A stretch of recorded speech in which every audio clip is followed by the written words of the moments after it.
This week's episode of the Run, Eat, Drink podcast is sponsored by the Hilton Orlando Bonnet Creek. Book your next stay at hiltonbonnetcreek.com. Hi, I'm Jeff Galloway, and you're listening to the Run, Eat, Drink podcast.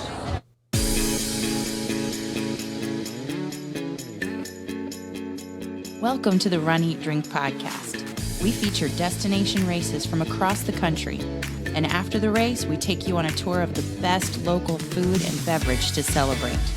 So whether you are an elite runner or a back of the packer like us, you'll know the best places to accomplish, explore, and indulge on your next runcation. Hey, welcome everyone to episode 87 of the Run, Eat, Drink podcast. And I am your host who is so excited about this episode. Of course, you know me. It's Aimee. And I am your co-host, Dana, who thinks he might be on a wildlife podcast tonight as opposed to a running podcast. Why do you say that, Because sir? I am surrounded by animals. I have a cat on my chair. I've got two dogs at my feet. I'm just waiting for some other forest animal to appear. But maybe that's the Disney tie-in, you know, when you start singing and animals appear. But I promise I won't break out into song. Oh, but our animals might. They might. So we may have a special appearance tonight by Buck or Danny, depending on who decides to get the most vocal. Or even Natasha. Yep, the cat. She might. May decide she wants to chime in as well. Or Bruce. Yeah, they might. He probably won't chime in. Maybe not. He's usually pretty grumpy and in the other room. Yeah. That's this baseline. Natasha's hanging out with us, so yeah.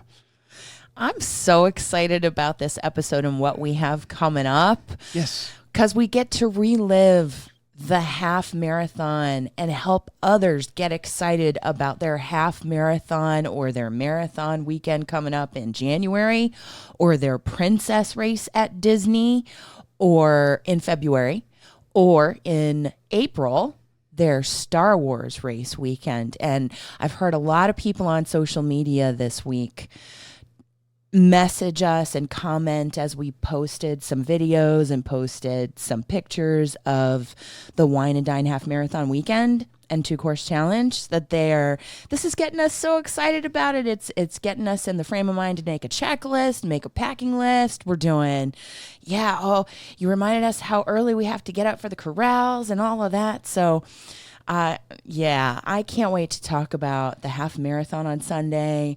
And sir, it is your turn. My turn in the barrel. Your picks from the Wine and Dine.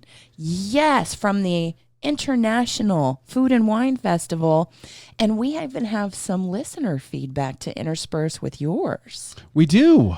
You got some fantastic feedback from some of our listeners. Yeah. And we cannot thank you guys enough for participating in that. But yeah, this is part 3 of our 3-part series on the Disney Wine and Dine, the RunDisney Wine and Dine Half Marathon Weekend, and this is the big one, the big race. Yeah, this I think again is where it all started for us. Oh yeah, this was our very first half marathon. For that reason, we return to it every year, and it just happens to have that food and wine theme that ties right into the podcast. So it's really hand in glove. It's a great fit for us. Yeah. We love bringing it, and we know so many people vacation to Disney or plan their runcations around the RunDisney events that go throughout the year. Yeah.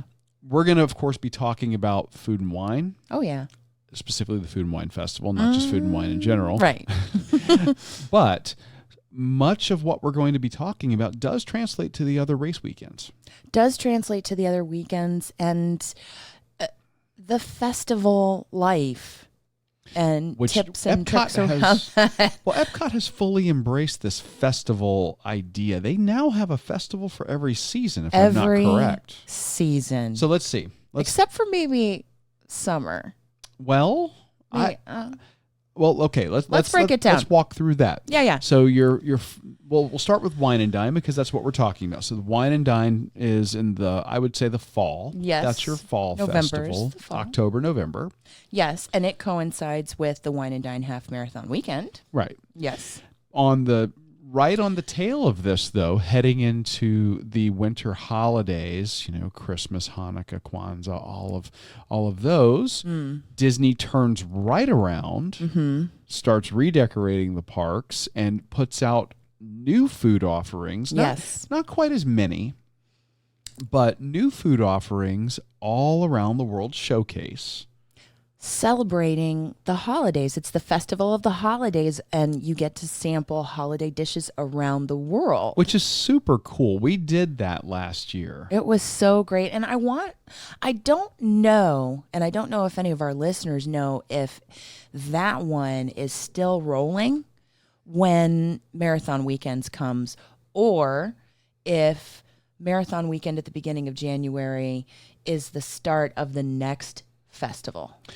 And what is the next one? The next one, which 100% coincides with Princess Weekend in February, it is the Festival of the Arts. Okay, that was the one. Which is the newest one. And we really haven't done that one, really explored it. At all. So that one, I think, we might have some room in our schedule at some point to pop up to that one. I've heard great things about it. I know that those food offerings really are visually stunning. And I've heard they're delicious as well. That's what I've heard. From our fellow podcasters out there. But I can't speak from experience. Yeah. But so it coincides with Princess, and it may coincide with Marathon Weekends, or Festival of the Holidays may coincide with that. But then you have the Star Wars Rival Run Weekend, which can be a tongue twister. Woo.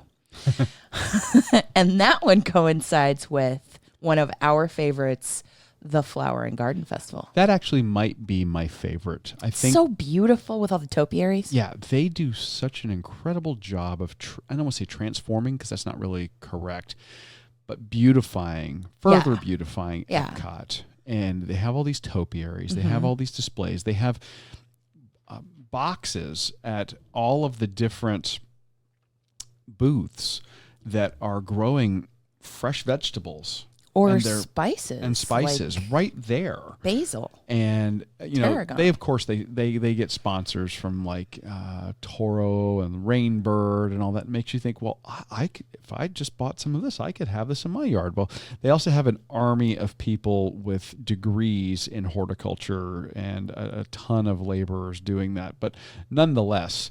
And people all around the festival that'll tell you this is what you need to do to grow healthy vegetables and grow herbs and spices. I think they even have some discussions or and classes lectures on that. Yeah. Yeah. It's pretty cool. But they do such an amazing job. And the food offerings, I think, are, in my opinion, easily as good as the Food and Wine Festival. Maybe not quite as plentiful. Better. Not quite as plentiful. Do you think? I don't think they have quite as many of the booths doing I think food. It rivals Food and Wine. I think so too. And on quality, absolutely. Oh, well, maybe we should do a comparison sometime. You just want to go back to Disney. I do. Keep looking for reasons to do that. I do. Like you need a reason. It's think Disney. Anybody who's listening has to know you run a Disney race, you catch the Disney bug, and you just want to go back again and again and again.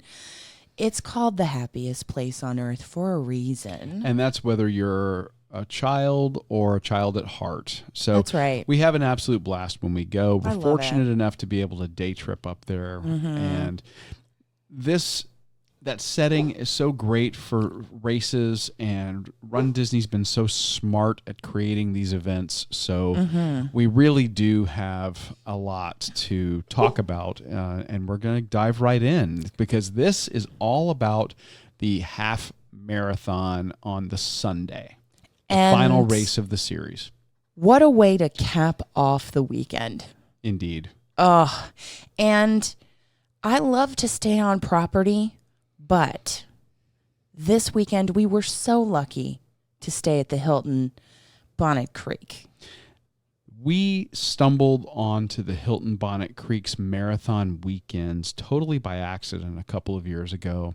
And when we were checking in, we saw that they had a setup that was a display that talked about marathon weekends. And I said, well, let's see what this is all about. Well, we walk over and then come to find out that they offer race day transportation, For the half marathon, yeah. For the half marathon, they offer a pre-race party in the morning with breakfast, which really is your way to get something in your belly. You know, some carbs, some coffee, bananas, protein bars, those types of things. Mm-hmm. They have a DJ, and it was fantastic. So let's kind of walk through our experience. That's where we're going to start here. So we're going to start. We're staying at the beautiful Hilton Orlando Bonnet Creek, and we wake up at what time? Well, we were talking about how we're going through the fall back time change, the falling back an hour daylight savings time situation. And we're like, how are we going to set our alarm if we really want to get up at 1 a.m. to really truly soak up the pre-race party and be able to get there and get to the front of our corral and achieve that goal and have a better shot at it than we did at the 10K. Yeah, so the day before we woke up at 1:30 a.m., so we decided to wake up at 1, but the problem was falling back. That we were in the middle of the time change. So we set a alarm for 1:59 a.m. because the clocks roll back at 2 o'clock back to 1 o'clock. So we actually set it for 1:59 a.m. I called down to the front desk. I had them do a wake-up call for us. Same thing. And I told them, I said, this is going to sound so strange. I promise you there's method to my madness. They were so accommodating. They thought it was kind of funny.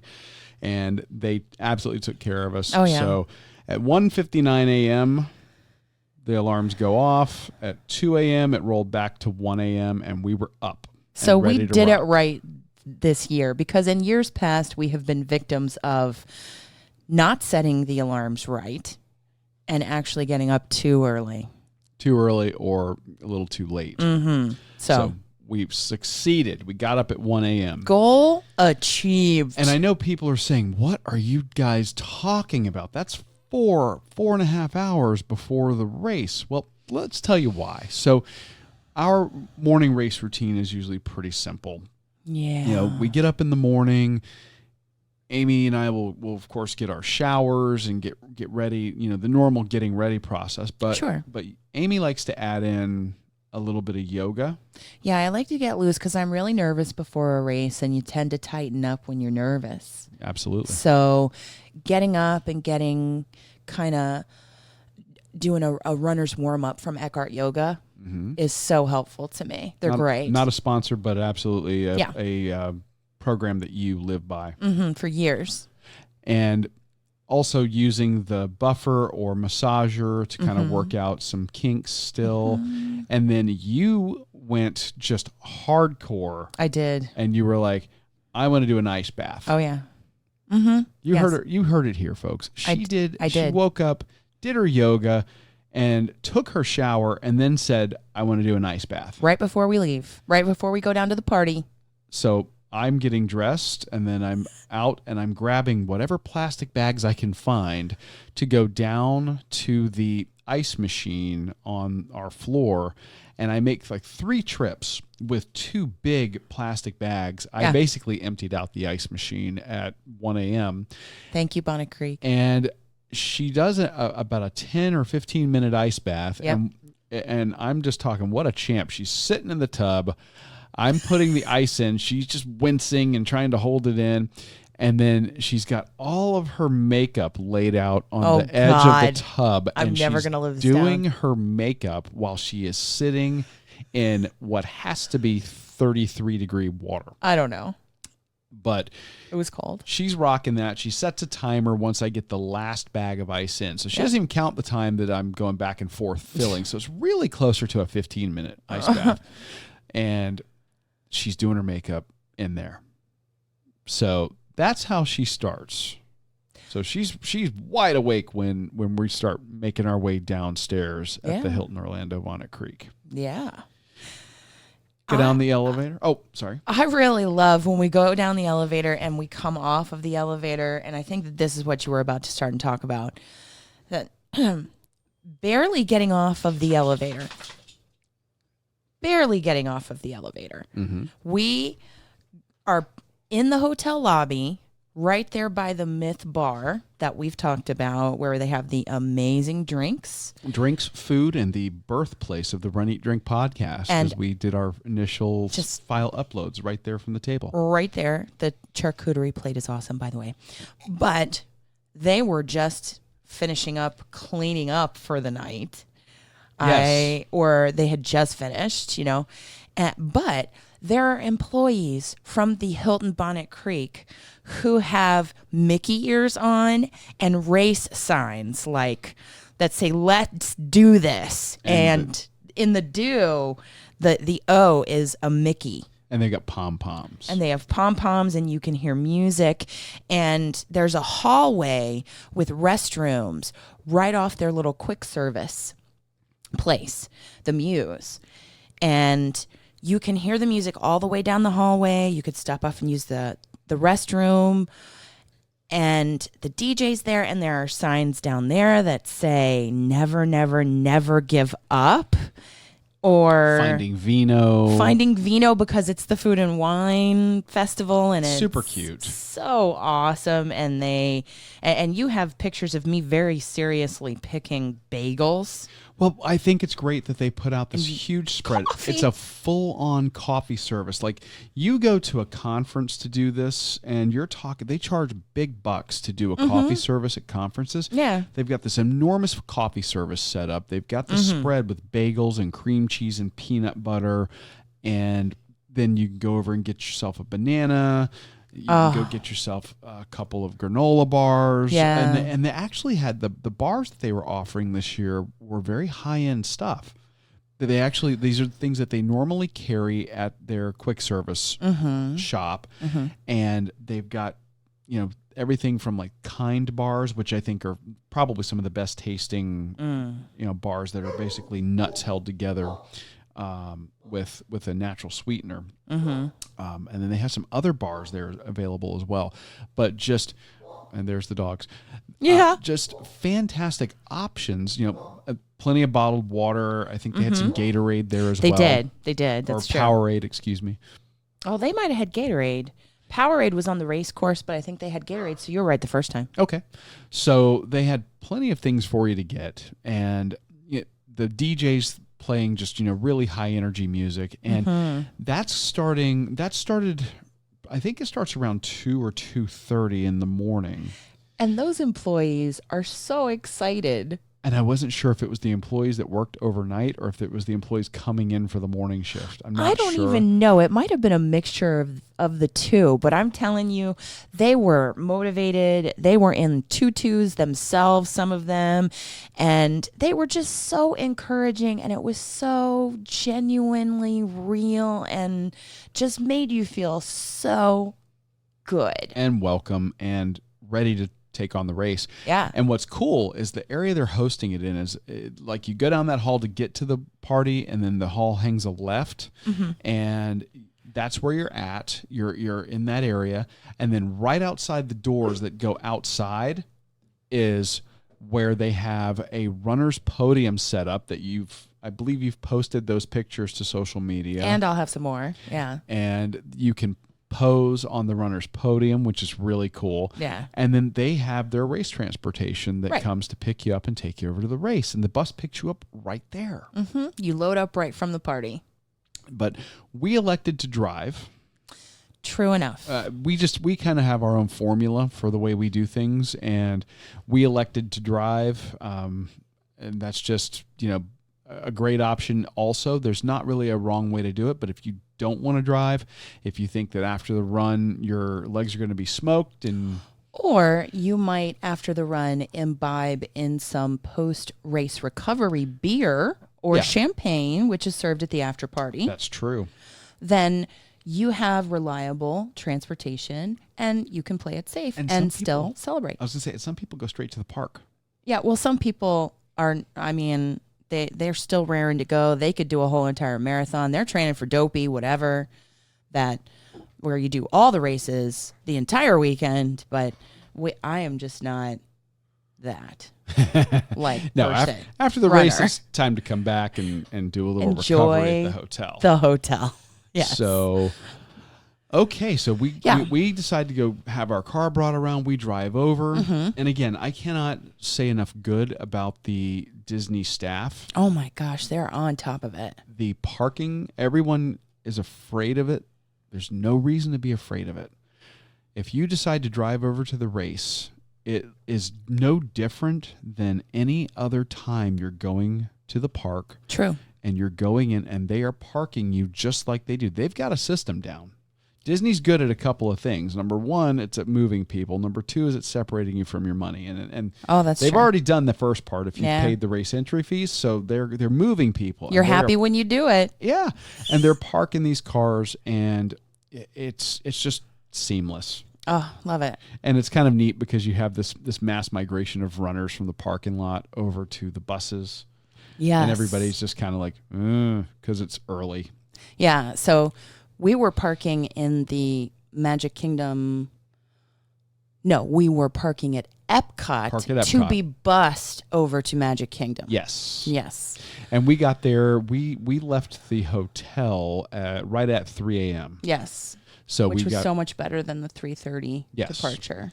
So we got over, got parked, got on the bus. We were on the bus by really 3:15, 3:20, something like that. It was very quick. The Hilton Orlando Bonnet Creek is conveniently located. It's right there right off of Lake Buena Vista Drive. We're 5 minutes from Epcot. Yeah, it was minutes away, even with the road closures for the race. Yeah. I mean, we got there in no time. No time at all. So we get there, and it's much earlier, which means... the corrals hadn't even opened yet. Corrals hadn't opened, but you would think, oh, we got there earlier, it's going to be less crowded. Nope. Oh, no. No. Because the corrals hadn't opened yet, and they normally open at, 4? Yeah. They want you in there an hour ahead, but they don't let you go in early. They'll let you go in when the corrals are open. Prior to that, they are making sure that the porta potties are stocked and they're doing a security sweep of the area. Yes. And you could see their security teams doing that. And again, hats off to the Disney staff. Yeah. Talk about feeling safe. Yeah, and secure. Yep. Bar none. Hands down.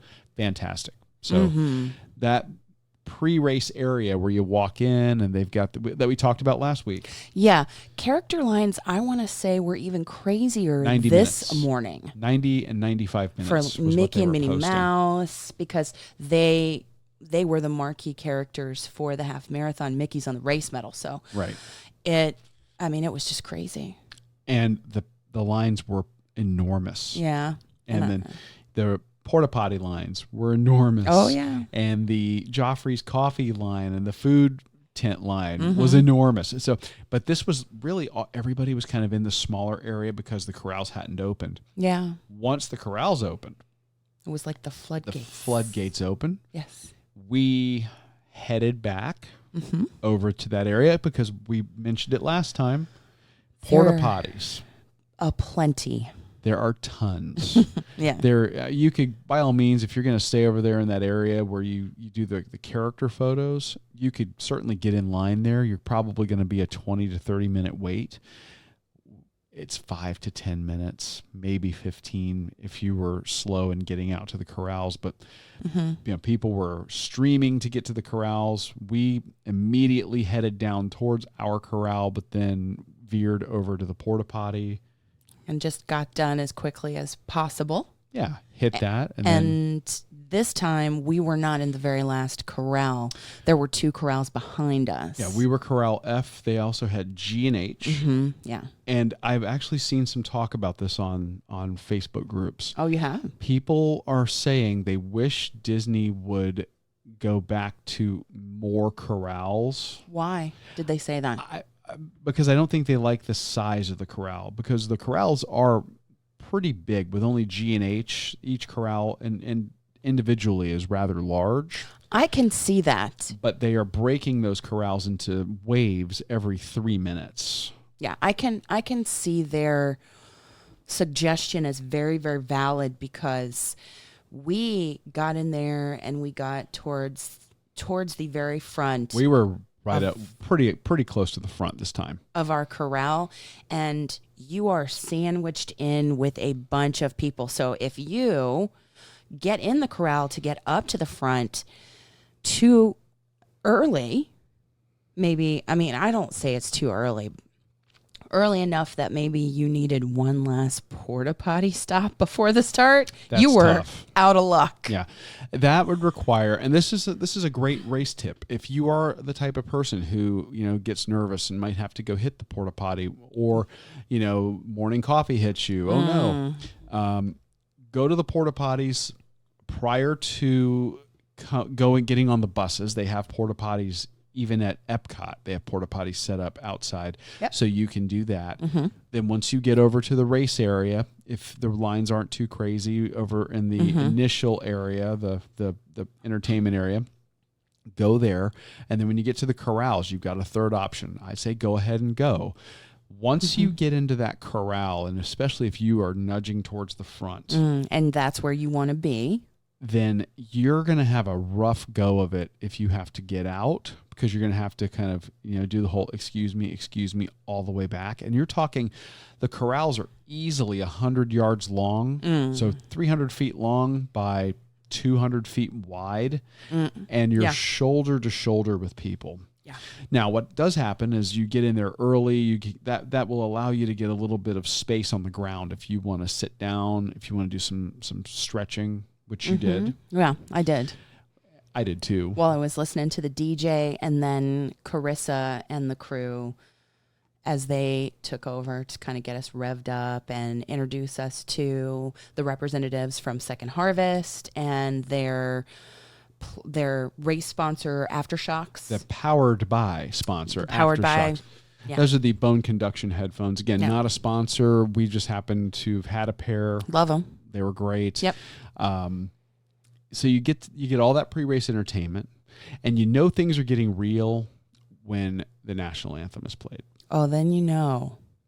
Because at that point, after the national anthem, they're going to start with the first corrals, and they always let the wheelchair runners, racers go first. Yep. And those men and women are so fast. Oh. And you see them kind of rolling through at the beginning, and some of their wheelchair setups are just, I mean, they're awesome.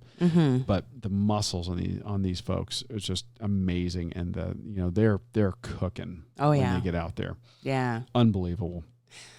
And then the rest of the corrals, they have their own wave upon wave starts that are a few minutes apart. I want to say they're like 3 minutes apart. 3 minutes. I timed it. They were doing 3 minute intervals. Yeah. So the corral A would go up, and then you'd have A1, A2, A3. Something like that. Something like that. So they'd go through and do, several in each one. So we were at the front of corral F.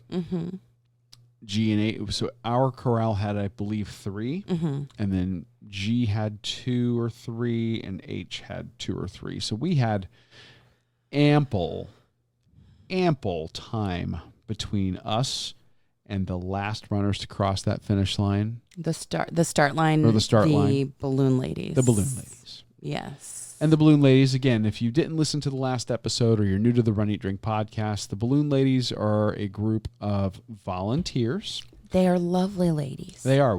I've talked to them on the course before for the show, and they are the pacers for the back of the pack. And these ladies, you want to stay ahead of them, because if you get to a checkpoint behind them, you are subject to being picked up. Yes. And when I say subject to being picked up, you are more than likely going to get diverted onto a bus and returned to the finish line area, because they have to get the streets open. And Disney is very strict about that 16-minute per mile pace. Yes. Yeah. And there's also always a lot of discussion about them. Are they accurate? Are they keeping correct pace? I saw it in one of the Facebook groups. Somebody actually did the race tracking for them over the last 3 years. Oh. for several races, and they are within just a few seconds of 16 minutes a mile average pace. Wow. Now, there are areas of the course where they have to speed up because it's gotten really crowded, and areas where they can slow down a little bit. They're always monitoring their time. So in any particular area, in the microcosm, it might be a little faster or a little slower, but their overall pace is going to be right at 16 and change. Yeah. So they're a very good barometer, and the recommendation is always train for faster than a 16-minute pace if you can. Yeah. So that you've got plenty of cushion, especially if you're wanting to do things like character stops. So let's see. You've got food and wine at the end. You've got music at the beginning. Yes. What do you have in the middle? You have this awesome race course. Well, yes. And you had a strategy for handling it.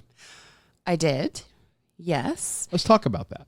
Well, we were in the corral together, and you had said before the race, look, I'm going to put you in the corral. I'm going to put you at the front of the corral. And then I'm going to go to the next corral down. That's what I did last year. Yeah. And he says, I know you get nervous when you're behind me. And you can see me, and you're worried about me. But I'm going to be fine. She's making a face while she's doing this voice. I don't make that face. I can't help my face. But we have learned. He's very supportive, and he takes care of me. Even though he is the one closer to post-race surgery, he is like, I want you to be successful. Yeah. And I know you're nervous. Well, you get very high-strung ahead of even races that we've done in the past successfully. She gets very nervous. So I just wanted you to be successful, and I was going to do that initially, but then I said, well, you know what? It's kind of crowded. We were at the front of the corral. Yeah. I couldn't really fish my way back there. So I said, you know what? I will just purposefully fall back in the course of running the race. And he did. We were at the start banner, and once we heard and saw the fireworks of the start and we crossed the start line, I took off, and I looked back, and he was nowhere to be found. Yeah, I purposefully was taking a very slow approach the first several miles. Yeah. And that was just to give you some time to build some buffer ahead of me. And then starting at about, I didn't really start doing interval work until probably mile 6. So my strategy was a little bit different. But that was to create that distance. Right. So what did you do? Right. My strategy was to, out of the gate, have a very fast walk in the first mile to use it as a warm-up. Good strategy. Yeah. And then in mile 2, I started to do intervals. And I did them right up until we got outside of Animal Kingdom, because we go from the Magic Kingdom, we kind of go on these back roads that they have decorated with like lights and music, and they have character stops. Mary Poppins was one. Baloo, those different characters. Yes, the alligators from Jungle Book. Oh, yes. Mary Poppins. I'm trying to think of some of the ones that you see early on. Yeah. But at any rate, it is kind of a back way into Animal Kingdom. Like, you pass the places where they take care of the elephants. They started this part of the race course a couple of years ago when they were doing all of the construction at the Hollywood Studios. Yes. They needed a place or some roads where they could bleed off distance since you didn't do all that running through the park. And they ended up opting to do this part of kind of their back roads. It takes you by their water treatment facility. It's not a whole lot to look at out there, so they really doll it up with the light show, on-course music, on-course character stops, and that helps. And I actually like this section during the Star Wars race because they start making it sound like the Battle of Endor. Yeah. And they have speeder bike sounds, and they have fire pots exploding in the tree behind the trees, so it looks like the battle is raging. Lasers shooting between the trees. It's really cool. For the Star Wars thing, it makes total sense because it's kind of like you're running through Endor. Yeah. For this one, it's great because it's basically a blank canvas where they can drop character stops. It was kind of congested at this point, so trying to start intervals would have been a little bit pointless. So I decided to just look ahead of me and see if I could get an opening in the road and speed up my walk in that first mile and cover the road that way. And once we got to mile 2 and we got a little bit more of openings in the road where I could find space, I would do my 6:24 interval that Jeff Galloway, our coach, and I had discussed. Yeah. So I did that up to the entrance into Animal Kingdom. And that happens after mile 4, heading into mile 5. Mm-hmm. Mile 4, you're still in the back lots Right. but you're really right there at Animal Kingdom. Yeah. And it kind of brings you in the back area by like the I want to call it the Marrakesh market, the area where Harambe market. That's it. Yeah. Mm-hmm. Yeah. And that's kind of where you come into the park proper. Yeah, and I will tell you, outside of Animal Kingdom, I took an assessment of how I was feeling and how my IT band was feeling, and I thought, if I keep up the intervals in the park, we're going to hit some crowds, we're going to hit some up and down hills, we're going to have some gorgeous scenery. What I can do is keep up the intervals and make sure I get my steps in, the number of steps I need in a run, the number of steps I need in a walk, but let me just walk those, because that way I can enjoy the scenery, I can still stay on target, I can stay ahead of the balloon ladies, and really have a good time in Animal Kingdom. And no sooner than I got on pace and started to execute that plan, I looked over to the right as we came into the park and I saw Rafiki. Yeah.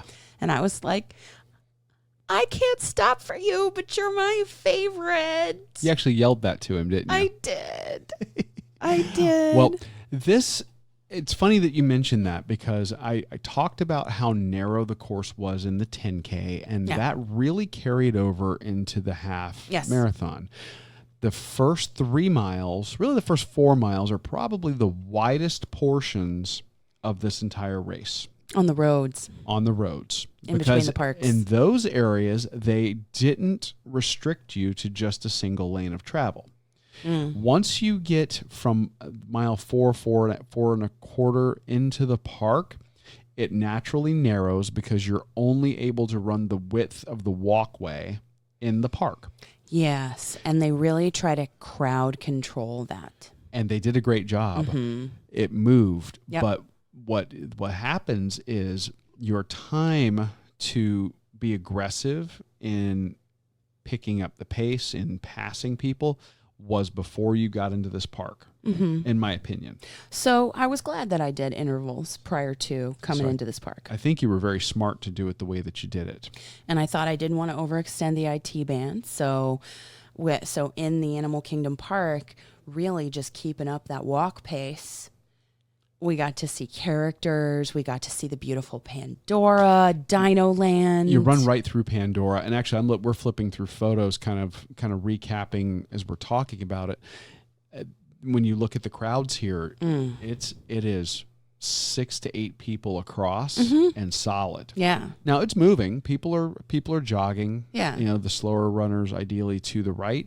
I kept to the right. And then the faster runners to the left, but it's packed the entire way. Now, a lot of people were stopping for the vistas and getting their own little photo stops, and I took some pictures as we were moving, and we'll be posting some of those photos throughout the week on social media for you to get an idea.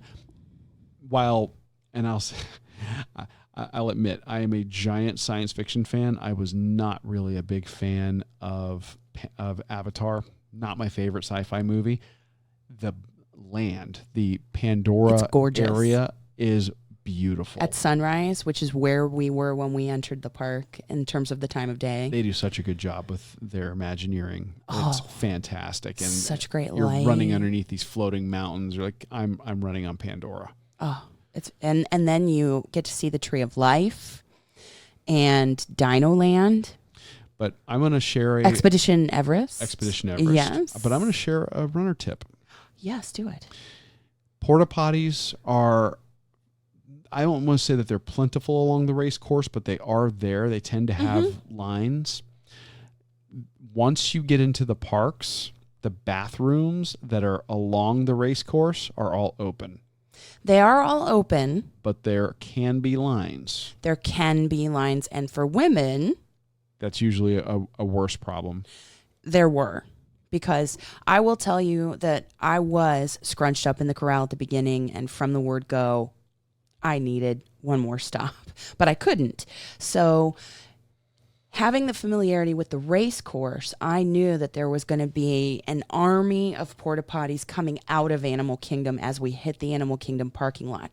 So if there are lines, I will piggyback on your tip and say that right as you come out of Animal Kingdom and you head toward the Animal Kingdom parking lot, there is, right before a water and Powerade stop, an army of porta potties, and that's exactly where I went. Okay. And there are no lines. You can just go in and out, and then you're at the water stop and on your way into the parking lot and mile 6. There you go. So that was great. And the Animal Kingdom parking lot is generally a pretty wide berth in terms of crowd level. Yes. Yeah. And even heading out back onto Osceola Parkway. Yeah, that is once you get away from the very front of the park. Mm-hmm. But yeah, the parking lot kind of opens up kind of wide. When you get the parking lot, you're good. That is the mile 6 mark. Yeah. That's a little less than halfway. Mile 6 is in the middle of the Animal Kingdom parking lot, heading you out, like you said, out to Osceola. Yep. There is also a porta potty stop at Osceola. As you're heading out to Osceola, there's a little overpass. There's an overpass, and then there's another army of porta potties. So yes. I could have probably done there, but so they're water stops and Powerade stops, because you get water or Powerade at every couple of miles. They're well spaced out. They're well manned. I really applaud the people that volunteered for Second Harvest. Yes, the Second Harvest volunteers were fantastic this all year. through the course. I don't recall getting to any of the tables here at this race where they weren't ready for us. They were ready, raring to go, and they were calling out Powerade or water, and usually it's the same pattern when you arrive. It's Powerade first and then water second. Yes. And they'll hold it out on the palm of their hand so you can just grab it and then keep moving so you don't prevent runners behind you from getting some hydration. Yes. So those were all very well stocked, very well manned. Yeah. No complaints. And there was, like where you said there were porta potties at that overpass coming out of the Animal Kingdom parking lot. Yes. There was also another water stop right there heading toward mile 7. Yes. And this is where the course went back out on the roads and became super narrow because it was only a single lane of travel. So if you're a back of the pack runner, you have to be really smart about this part of the course, even though it is an open road, flat. It is one lane of travel that they try to get the runners to get through. Yeah, you're running on the road. They have cones separating you in the left lane from traffic in the right lane. And it's a wall of orange cones. There's no mistaking it. Now, what's great is people who are like employees that are leaving the park or families, people are honking at you and waving. Buses. Runners who have finished who might be going in the other direction on the other side of the road are honking and waving and standing up outside of their sunroofs and all that. Yeah. So that part's great. But I've got some photos I'm looking at here. Yeah. This is heading from mile 7 to mile 9. Basically, you do a little over 2 miles on Osceola Parkway. It opens up, but not for a while. It opens up later. Yeah. And for a very long time, you don't have much of an avenue for passing unless you're going to be weaving between people. So you've got to be, good race etiquette, and you have to be smart. And if you're a run walker, please, please, please make sure that you are doing the right thing, which is you're signaling by raising your hand and moving to the right during your walk interval. But it's also not safe to pass on the right because you've got cars there. Cars, buses, transportation. And in some places on the left, you had a guardrail.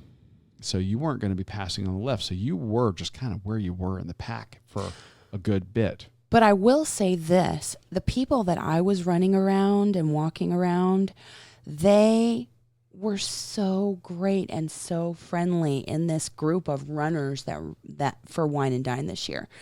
They were, I would raise my hand and I would say, running, and these two older gentlemen kind of parted and let me kind of come up, and then I fell back a little bit to them when I got to my walk interval, and I thanked them for allowing me to get ahead. And we kind of leapfrogged, I guess, for a little bit before I got ahead of them some more. Yep. And then they got ahead of me permanently. But once we broke out and we had multiple lanes that the runners could take advantage of. Yep. After mile 7. And what was also great, you're seeing tons of runners out there that are running in, couples that are running, groups that are running from offices, people who are doing, charity runs. And I ran into a couple of ladies that had the Dunkin' Donuts, sneakers. New Balance sneakers, I think. Those are awesome. They were fantastic. And I'm like, I got a picture of your shoes. And, they had like donuts on their leggings. And that's adorable. Was super cute. And everybody's was just in such a good mood. We had so many great interactions with runners who were there to have fun and have the experience. The picture that you showed me of the couple holding hands as they were running, it made me think of us. Yeah, the couple holding hands. We'll put that one on social media. That's so great. It's a great one. He was having a rough go of it, and I think she was supporting him. Aww. That was the look that I was getting, if I remember correctly. So, it was. I hope that they finished. It's a great picture. In that part of the course, there is a charity that actually decks out right after the overpass, heading from mile 7 to mile 8 on Osceola Parkway. Yeah, and they were. It was childhood illnesses of some sort, and I wish I remembered what it was, but they were handing out capes to runners. Okay. And cheering them on, and I feel like so many people around me took those capes and put them on, and I missed that, and took a little bit of an extra boost from that. Oh, that's cool. And they had those things in the grass that there were pictures of children that their charity had helped. I saw the pictures of the kids. I missed the free capes. Yeah. So I would have taken a cape. Yeah. I didn't. That would have been cool. I didn't, but I think it motivated a lot of people around us. Yeah. Yeah.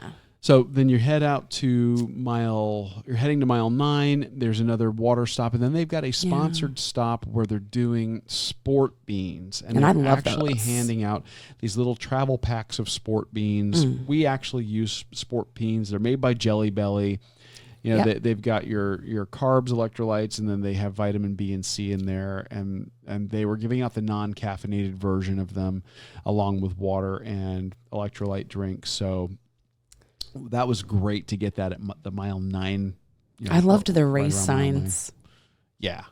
The Second Harvest race signs. Yeah, they were doing stuff like you can be a couch potato after this, and it's a picture of a potato, and this says you've got a pizza our hearts, and it's a picture of pizza. So cute. Yeah, they did some neat stuff, and then you head off of Osceola, you go around and over like an off ramp, and then it takes you down the overpass and into the back of Hollywood Studios.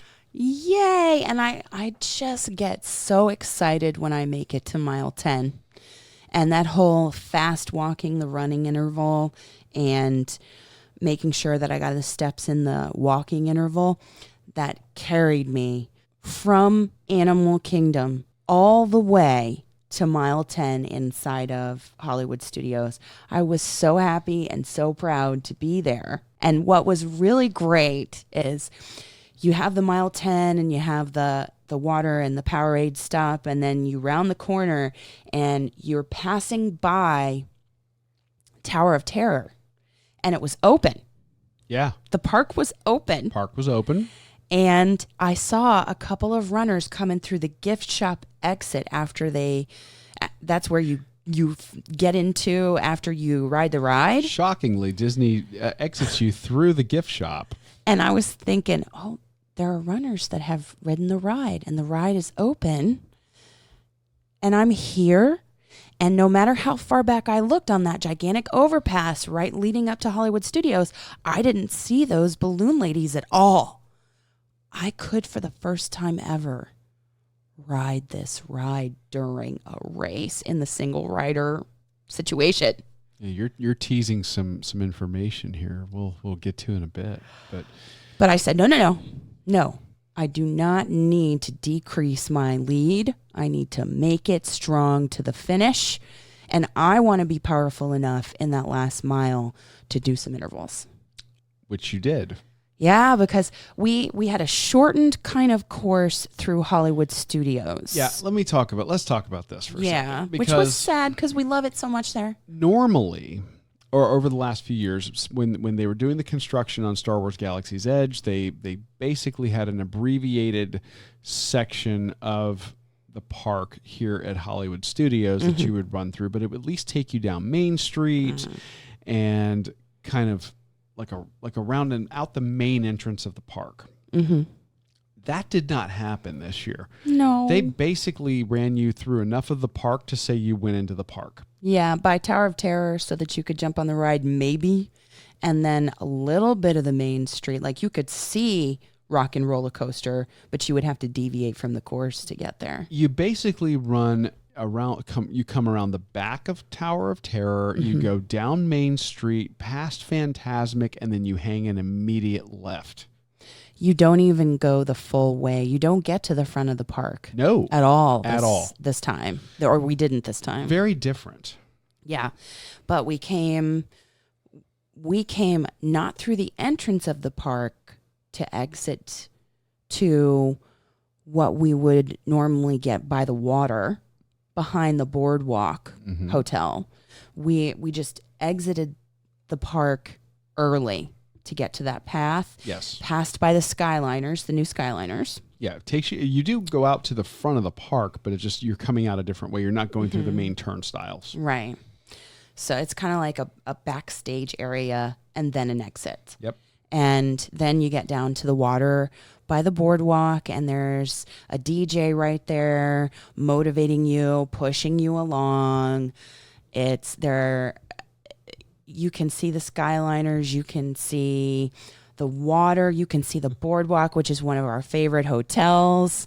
And this, I think, is where Dano wants to tell you a little joke. And I just want to have a big disclaimer at the beginning to say, I ran this whole #freaking race. Well, I have some evidence to the contrary, because this is the part of the race where I started going, oh, crap, I'm not going to be able to catch up to her again. Maybe I was too good at giving her some distance on me. Because he was watching me on Find My Friends, Find My iPhone. So starting at about mile 10, I started doing Find My to see where she was at.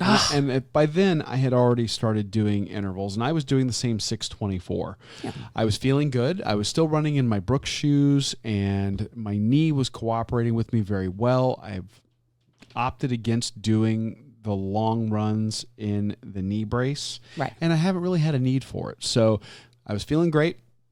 And I said, okay, starting at mile 10, I need to get serious about catching up to her. Well, okay. Find My had her like out at the front of the park while I'm still back by the tower. And then I get out to the front, and she's already on the water. And then at one point, I see that she's not only running along the water, she is in the middle of the water. That is not true. And if you know anything about these parks, they have a team of boats that runs between the parks, and you can take a boat. So my joke has been that she actually took a boat from the front of Hollywood over to the boardwalk. But I did not. But you did not, because I caught up to you eventually. But when I was doing the Find My Friends thing on my iPhone, I actually took a screenshot showing her right in the middle of the little river there. So my goodness. I sent that to her later on and went, here's your secret to your fast pace. Nope. That is not true. So that part of the course, though, I do love it. It runs you right along the water. But again, by this point, it is super narrow. And yes. It's just narrow. It's very hard to pass. If you're going to be passing, you're probably going to be running in the grass. And you just have to be mindful of that and understand that. That's not the best part of the course to do any passing. No. I think at this point you should probably stick to the keep up with the group, and then know that when you get to the boardwalk, it opens up and gets a good bit wider. But then you have to be careful, because sometimes it's wet and you don't want to fall. All the time it's wet. Yeah. In the morning, they do the pressure cleaning of the boardwalk overnight. When that wood is wet, it's slippery. Yeah, and we've seen people fall on the course there. So really don't. Just kind of be sure of your footing and be careful. Yes, but it does open up and get much wider there. So you have some opportunity for passing and for getting gaining some ground. And that's a great part of the course to gain some last minute energy, because you have runners all around you, and you have families and friends that are outside the Boardwalk Bakery that have signs right outside the boardwalk that did you see some like power up pixie dust where you could tap on the sign for power? Yeah. You could high five some spectators. You could imagine, even though race signs might have been personalized for their loved ones, that they were cheering for you. Yeah. Such a positive environment outside of the boardwalk. Absolutely. And the folks that are staying there at the hotels are really embracing the run, which was great to see. And let me tell you, like when we got out of the boardwalk, and there's like the uphill before we turn into Epcot. It's a little bridge that takes you into the back of the World Showcase. You're kind of at the crest of the hill. You're in front of the yacht and the beach club hotels. Mm-hmm. And there was a guy who had just gotten out of the shower who came down in his bathrobe with a beer. And he's like, yeah, you got this. We toast you. You can have one of these too. Hurry up. It's waiting. You know, it was hysterical. Yeah, I didn't see him, but it was so funny. That's awesome. It was funny. And then, you come down the hill and you hang a left and you go into the World Showcase, kind of a back way that spits you out to the UK. Yes. Area of the World Showcase. Yeah, and that takes you, it dumps you right into the UK, and that is where I finally caught up to you, and that was in mile 11 heading to mile 12. And he just decided to do a live Facebook or live Instagram. I did Instagram Live. Yeah. If you follow us there, you saw it, and it was the moment that I caught up to her, and we were able to finish this year's race together. And that you basically at that point you're doing a counterclockwise loop around the World Showcase. Not quite all the way. No, again, they abridge the part on the World Showcase this year. Right. And actually this was, I believe, even a little bit shorter than the 10K. I think the 10K put us out right at Mexico, and the half marathon had us exit at China. Yes, it was shorter. So it was a little bit shorter, and then it takes you around behind the test track, and then we were seeing some parts of the backstage this weekend that we've never seen before. And again, I'll say it, they're not all that pretty, when you get in some of the backstage areas, but I understand why they're doing it. It was different. It was different. Yeah. And then that takes you to mile 13, and then 13 out into the parking lot at Epcot, where everything is set up, and we got our medals. And you got something else. Yes. Well, I really like that Carissa and her crew noticed that you were in a kilt. Yes. And started to talk about runners in kilts and how awesome that was. Yes. So that was really great. Crossing the finish line and stopping my Garmin and my Apple Watch, because I wear both. Don't judge me. Okay. Just shh. It's fine. So I said, this is this right? Is this so we get all of our medals, I'm walking, and I said, I looked at Dana. I said, it's true. It's a PR at Disney. And I'll tell you, we've talked about it before that, Disney races maybe not be the best environment to do a PR. Certainly with all of the narrowness of the race, I was very shocked to hear that myself, but it would seem that your race strategy really paid off. Just trying to attach myself or hook myself to a runner before me, in front of me, with some kind of open road to that runner, and really being conservative with not running and just getting the step count in there. I can't believe I did it. But I did. I PR'd by something like 4 minutes.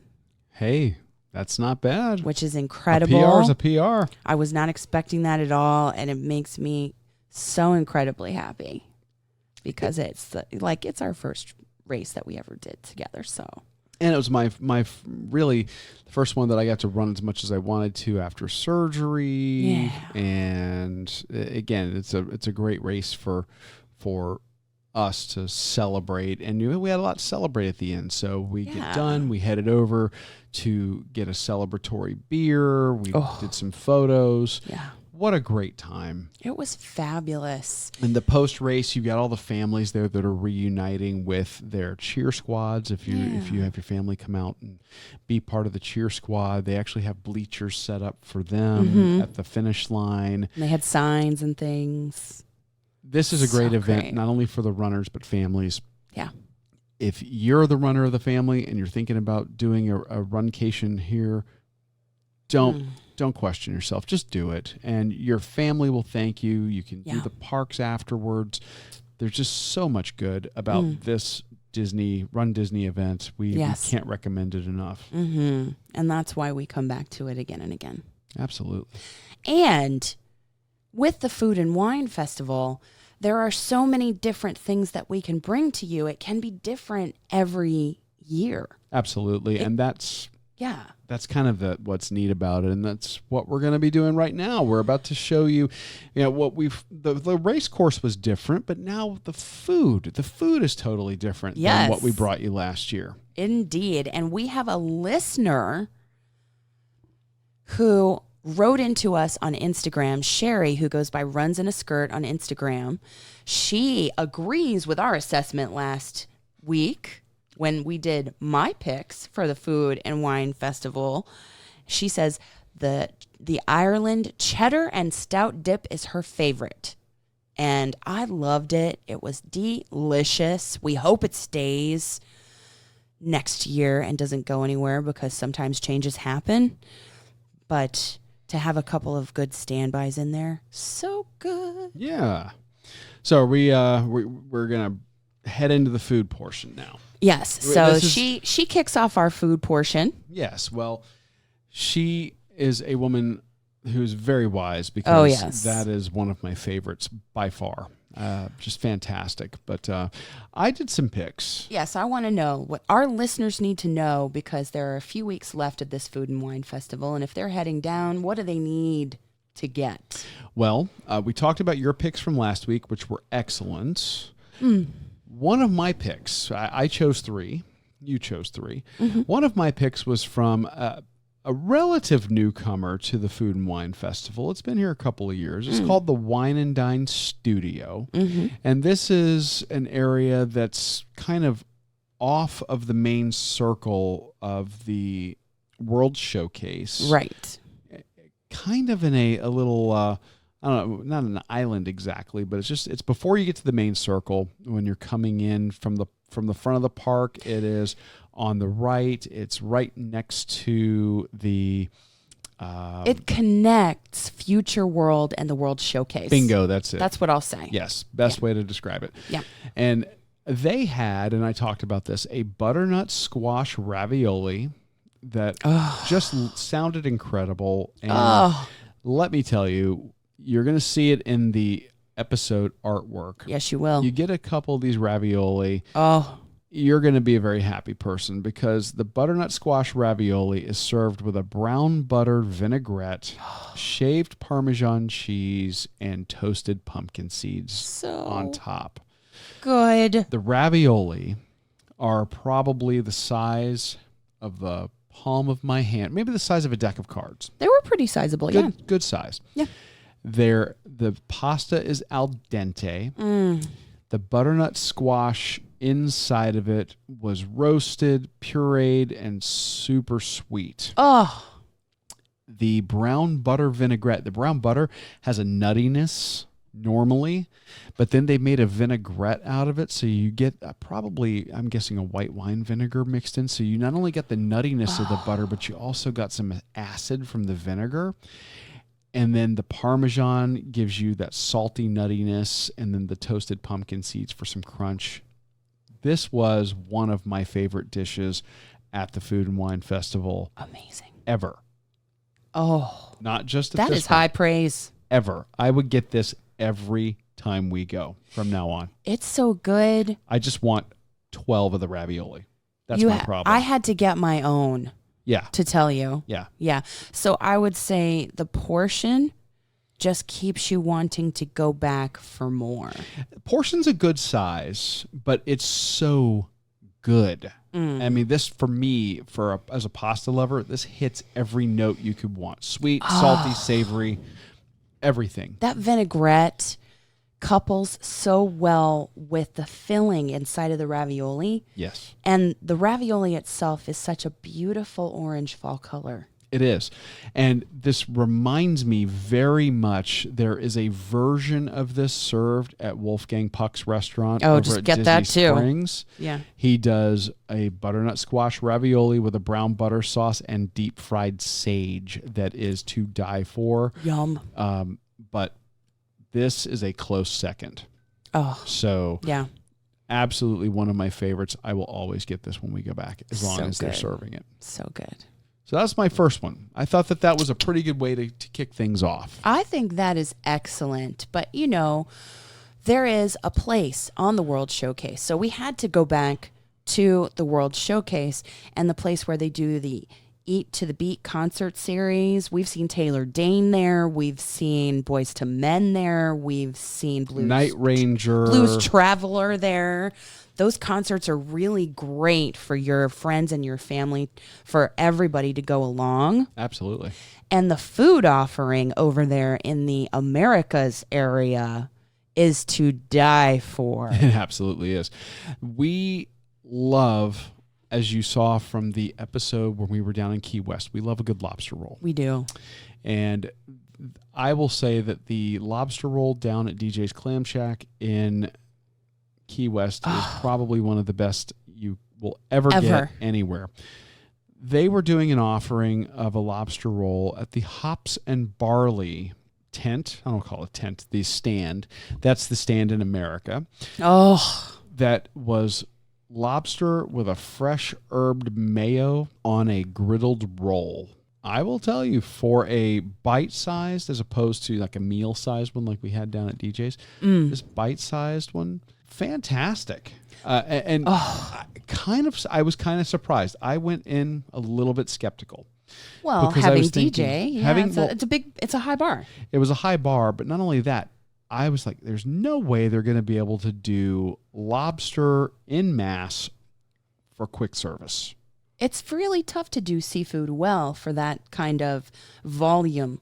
I was fully expecting them to overcook the lobster and be eating rubber lobster, and they didn't. The lobster roll was the roll was griddled, buttery, crunchy and soft all at the same time. The lobster was tossed in an herbed mayo, and I want to say that theirs was. I don't think it was tarragon. It wasn't tarragon. I want to say it might have been dill. Yeah. Just a hint, like a bare hint. It wasn't overpowering, not overly dressed. So the lobster really got to shine, and it was tender, sweet, fresh. Yeah. I have no complaints. It was like a mini version of what you would experience at DJ's. There's just that bread was very reminiscent of the DJ's roll. Yes. I think. Yes. And I loved it. It was warm, and that's a contrast to DJ's that is not really warm, but the meat was just delicious, and the roll, buttery goodness. Yeah, I really liked your pick. Well, good. Yeah. Because I've got one more. Well, before we share your one more, we have a listener on Twitter who goes by the handle Coffee Courtesan, and her name is Kristen, and she's training for the princess. Go, Kristen. Go, All right. Kristen. Hang tough in that training. She took time out because she was able to escape to the Food and Wine Festival very, very recently, like this past week. And she had a tip about a booth that we haven't been to. And she says you can't miss it. Well, then why don't we go ahead and hear what Kristen had to say? Yeah. Hi everyone, this is Kristen. I'm from Connecticut. I was able to go down to Disney World this past weekend for Food and Wine Festival. My husband surprised me with a trip for Dapper Day weekend as well. And I have to say my favorite part of the Food and Wine Festival was Brazil, which was between Morocco and France. We had the seafood stew and their Brazilian cheese bread. This stew had scallops, shrimp, some whitefish, and this really tasty, spicy, sweet coconut lime sauce. It was served over rice. It was really, really good. My husband and I split it, but I definitely could have eaten the entire thing on my own. We also really liked the Brazilian cheese bread that they had, and the cheese bread was different because it was vegan and gluten-free, but you really couldn't tell. It was very light, but very cheesy in the middle. I'm not sure how they managed to make it vegan and gluten-free and just, super cheesy. It was amazing. We went back for seconds. Definitely our favorite part of the Food and Wine Festival. Kristen's recommendation I really like because it shows how versatile the offerings are at each booth. And I really like that she submitted one that is a recommendation for somebody who might have a gluten intolerance. Yes. So we've never had this at Brazil, this seafood stew that she talks about. We've had other items from Brazil. Yeah. We had something that was like a black bean cake, and then we also had a pork. Is that where the pork belly is? Yes. Yeah, which we love. So, but I really like that, and she included a picture. So we'll post that on social media with a little shout out to her so that you can kind of see that offering that she recommends. And hey, Kristen, thanks for submitting. And best of luck at Princess. We're going to get there someday. And we'll be tracking your progress. We want to, do if you'll share your runner tracking, we'd love to follow along during your race. And you might want to come on and talk about the Princess. Since we haven't done that race yet. And the Festival of the Arts. We'll talk. Yeah. So we had Kristen. Yes. Do you want me to finish off with my final recommendation? Or we do have one other listener submission. I think you should do your last offering because the last listener submission kind of goes really well with the drink portion of our show. Fair enough. So let me hold that to all of you to intersperse with your drink suggestions. many fabulous drink suggestions and round us out with the eating. Well, the final suggestion or final selection I made for the food options was Japan. I wanted to go to some tastes of the East. And when I saw that they were offering a ramen option, I said, I've got to go because the way to my heart is through the noodle house. And they were doing something called the Frothy Ramen. And this was chilled noodles and dashi broth with a light foam topping. So you're thinking, what would that be like? Well, the presentation, the best way I could describe this would be a ramen noodle cappuccino. would be the best way I could describe it. That's what it looks like. It looks like that. It's served in a cup that actually has a little handle like a coffee cup. Mm-hmm. It's a clear plastic cup with the ramen in the bottom, with the broth filling it, that nice dark brown broth, and then this white foam on top. And we went to Japan, and this is when the bottom fell out. Oh, boy. For the weather. We Yes. got stormed on as we were ordering our food in Japan. And it was something else. I mean, it went from overcast but kind of nice to just a soaker. Oh, my An goodness. absolute soaker. Yes, and I have to tell you that when it really cut loose after we ordered our food from Japan. Right after our we food ordered. and beverage from Japan. And I have to say a shout out to, because we were still at the window picking up our food when it cut loose. Yes. And Catherine, if I'm remembering that right. You're remembering it right. And we took a photo with her at the booth. Catherine felt so bad for us. She wanted to help us so much. She had clear plastic trash bags that she gave us so that and she actually went a step further too. She got scissors and cut a little place for our heads to go through the trash bag. Well, for your head, I just bit a hole in mine and tore it. But she was doing that. She would have done that for you too. So that we could actually be covered and then take our food and still do our food and beverage reviews. So shout out to cast compliment to Catherine. Thank you for your help so that we could actually show off the frothy ramen. Absolutely. So I picked up the frothy ramen, and it was a cold noodle dish, and cold noodles are very popular, and I love it. If you're not familiar with dashi broth is actually one of the simplest things you can make in Japanese cooking. It's basically kombu, which is your dried seaweed, bonito fish flakes, and water boiled together. So it gives you this hearty, umami, salty, essence of the sea flavor. And you strain all that out. You've got the clear broth, clear but brown broth, and then they put the cold noodles in there. So the broth's cold, the noodles are cold. I didn't catch what the foam was made of. I still, at this point, don't know what they made the foam with on top of this. There's no description out there. There's no description I'm able to find. On any blog. If anybody has one, you can submit it. And I want to say that they did a little bit of a drizzle right on top. It looks like almost like a syrup. And that drizzle, I want to say that it is almost like a like an oyster sauce or a fish sauce, something to that effect. But once you get your chopsticks down in there and you kind of stir, it was fantastic. Just unctuous. Meaty is not the right word, but savory. It was so hearty. And even though it was chilled, it was so comforting. It was. And a good portion for what you're spending. It's like $4 and change, I think, for the ramen. Would you have wanted to get your own now that you know how good it was? Now that I know, I would have done, like a separate one? Because I could have. Because it was good enough for me to eat the whole thing. Yeah, I could have absolutely destroyed that. Yeah, without a doubt. So that was my third offering. I would say if you're going to make your way around to that side of the World Showcase, save some room for the chilled ramen, the frothy ramen. Yes. Absolutely fantastic.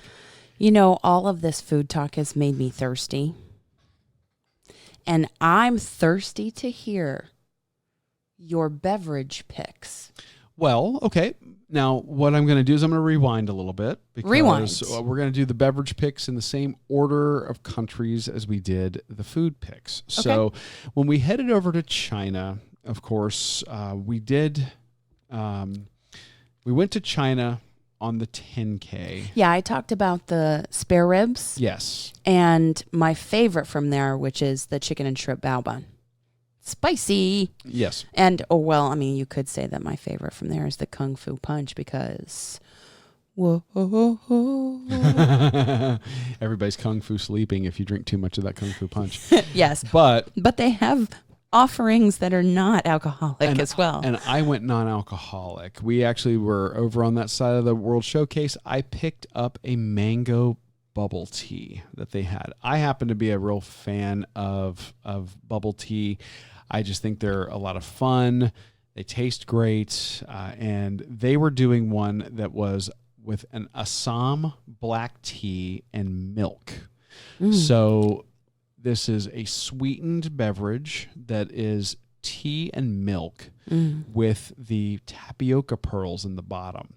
And with that mango flavor in there, it kind of reminded me, had almost a tropical feel to it. Yeah. With the flavors, because the mango and the tea, they were playing off of each other. I was getting a little bit, I don't know if they added any, I don't think they did, but it almost had like a coconut kind of flavor to it. It has a very heavy body and just a really, that's a very comforting drink to me.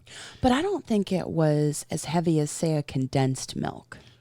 No. Was not really all that thick. I wasn't getting that, but I just got like a good mouth feel, like maybe whole milk, you know, or 2%, that type of thing. It wasn't like a skim, and it certainly wasn't like almond milk in your coffee. This had a really heavy body that was just pleasant, and you've got those tapioca pearls to kind of chew on as you're making your way around the world, and it's just a great way to go. So while I didn't talk about China in my food offerings, I wanted to kind of rewind to that one, because the mango bubble tea over there, if you're looking for a non-alcoholic treat, absolutely worth checking out. For sure.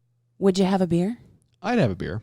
Right? And I did have a beer. In fact, now that we're going to number 2, as we were number 2 in my food offerings was Hops and Barley. Let's talk about what I got to drink at Hops and Barley. Yes. At Hops and Barley, they have a beer from Three Daughters Brewing, and I believe they are local to the St. Petersburg area. And shout out to them, because they just had, they're a big part of that St. Pete Run Fest. And I was having a little bit of FOMO this weekend because they have a 10K and a half there. That's awesome. Well, I want to try that. We got to go do that. It's too close for us to miss out on. Yeah. But we've had several of their beers over the years, and it was nice to see them at the Disney Food and Wine Festival. And one that they were offering is one that I've had before, but I like it a lot because it's a weird one. Or I say weird. It's weird not to me. Usually when you think of coffee and beer, you think of dark. Stouts. Very dark. Stouts and porters. They are flipping the script. Three Daughters Brewing is doing something called Awake Coffee Blonde. This is a blonde ale brewed with coffee. It is 5% ABV, so it's pretty sessionable, and only 23 on the IBU scale, so this is not a bitter ale at all. And let me tell you, this gives you a distinct aroma of coffee and a distinct flavor of coffee when you're drinking it, but it looks like a golden ale. Yes, it does. It has such a light color. You would not, just looking at this from a distance, you would never peg this for a coffee beer at all.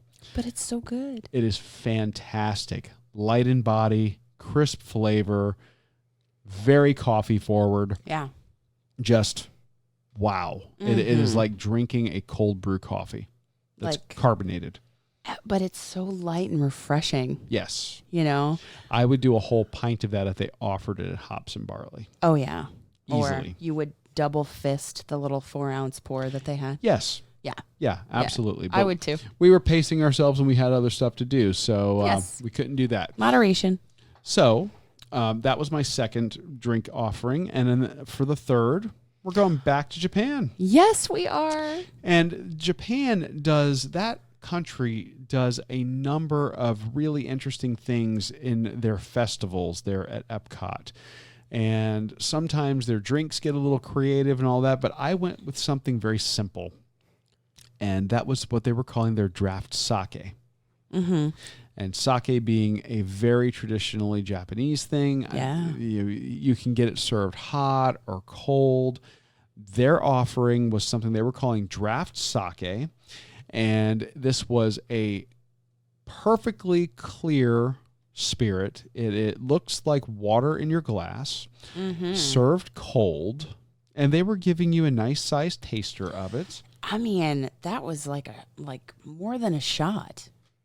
Oh yeah, this was easily like it looked like maybe a 3 to 4 ounce taster of it, and it's a spirit that's refined from rice, and it is just crisp, refreshing.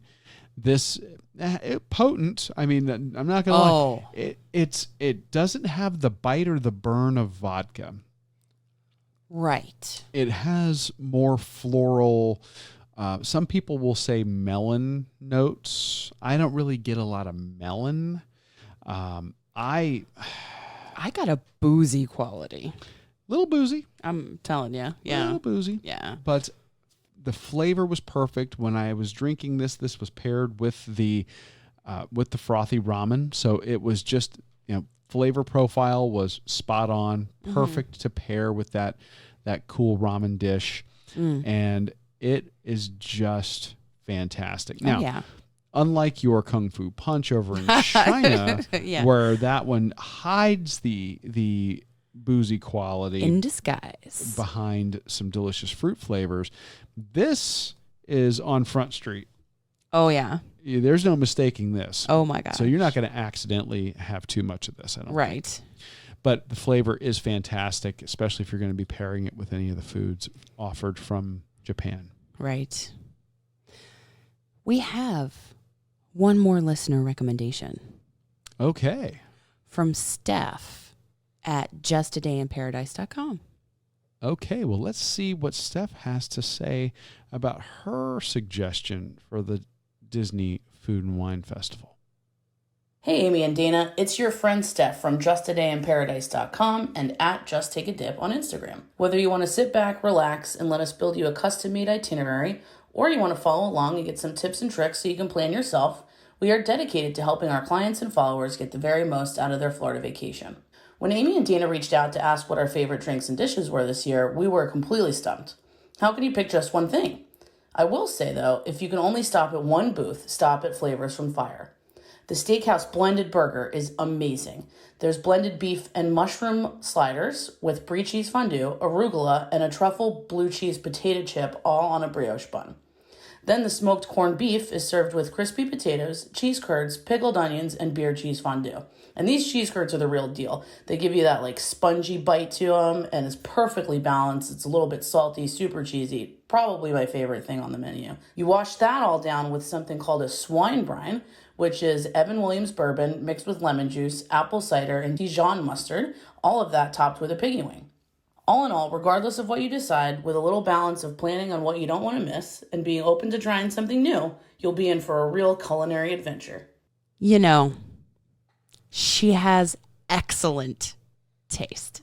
She absolutely does, because she mentioned some stuff that we covered on the show last year, because that swine brine is ridiculous. And you know what I heard? I heard that for Thanksgiving, she is going to try to recreate the beverage, because we actually said on the video when we were still all video in our podcast that we needed to recreate it. Well, she is actually on a mission to do it during this holiday season. Well, I support that mission. And if she needs beta testers, call us. Yes, we're in. We're totally in. And thank you for supporting and just letting us know that we have good taste. Well, at least we have similar tastes. Oh, we have, I like to say we have good taste. Come on. Yeah. It's so good. That drink is ridiculous. And when I say ridiculous, it's ridiculously good. Yeah. Flavors from Fire, like that piggy wing from over there. Oh my gosh. Anyway. Well, I could talk about it forever.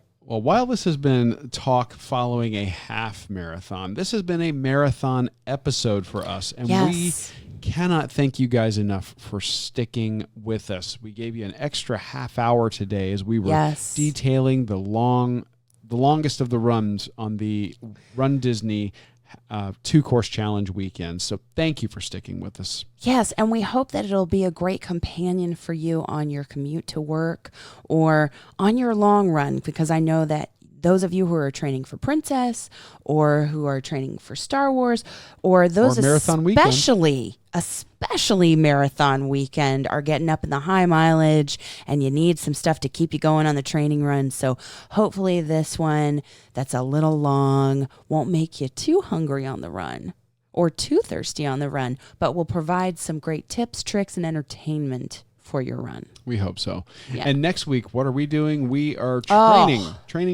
We are training, just like those dopey runners. By next week, I will be out of physical therapy completely. Graduated. This Friday is my last day. So I will be hitting the training runs hard.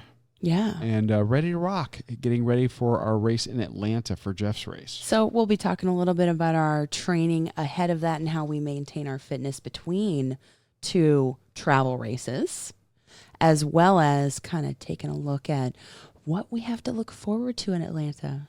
Yeah, talking about some food that we're looking at there, and maybe featuring a little something local if we can find something that we want to bring to you. Well, I mean, it's coming up on Thanksgiving.